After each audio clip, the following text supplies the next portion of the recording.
Hello everybody. Here's a quick example of how to identify intervals. This material is covered in Module 8 of the online lectures. What I'm going to do is to walk you through all of the steps required to identify intervals. It can be kind of tricky, so we'll break the process down to a few simple steps. The key is to work through all of the steps each time you identify an interval. Remember, if you want to be successful, you can't skip any of the steps. What if you come across an interval like this and you're asked to identify it?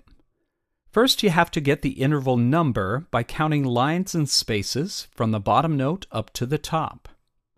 This is an interval of a fifth, so I'd go ahead now and write the number 5. We know this is some kind of a fifth. Once you know this interval number, you're ready to move on to determine the type of interval. Look at the bottom note of the interval. We need to look up the key signature of that bottom note on our old friend, the circle of fifths. We always look up the key signature of the bottom note of the interval. We have a B on the bottom and an F on the top, so the key we'll look up is the key of B. The circle of fifths tells us that the key of B has 5 sharps: F sharp, C sharp, G sharp, D sharp, and A sharp. The bead GCF tool helps us here. Those are the 5 sharps in the key of B. This means that in the key of B, those 5 notes would be sharp, and only B and E should be natural. But our interval has B as the bottom note and an F natural on the top. Not quite what we expected from what we saw on the circle of fifths. The circle told us that the F should be an F sharp.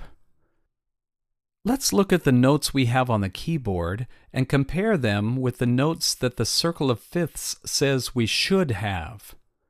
The interval we were given to identify has a B as the bottom note and an F natural on top. But the circle tells us that in the key of B, we should have an F sharp on top. Let's compare the interval we have, B and F natural, to the interval that the circle says we should have, B and F sharp. Doesn't it look like the notes of our interval are a little closer together than the circle said they should be? Again, here is the B and F sharp that the circle says we should have versus the B and F natural that we were given to identify. Our notes appear to be closer together than the 2 notes that the circle said we should have. Now it's time to consult the interval chart, which is explained in Module 8. Looking at the numbers in the parentheses, we see that the fifth is one of the perfect intervals. But we just determined that the 2 notes in our interval are a half step closer together than they should be if they were going to form a perfect fifth. So we follow the arrow curving down from the left side of the word perfect. The chart tells us that we have a diminished interval. Remember that arrows that curve downward on this chart indicate an interval with notes that are closer together than they should be. And notice that there is no minor on this side of the chart. The perfect intervals never become minor.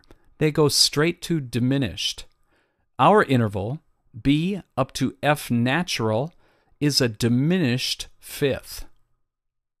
The notes are a half step closer together than the notes of a perfect fifth. I know this demonstration moved quickly, but you can watch it as many times as needed. I'll try to post a couple of other examples for you to look at.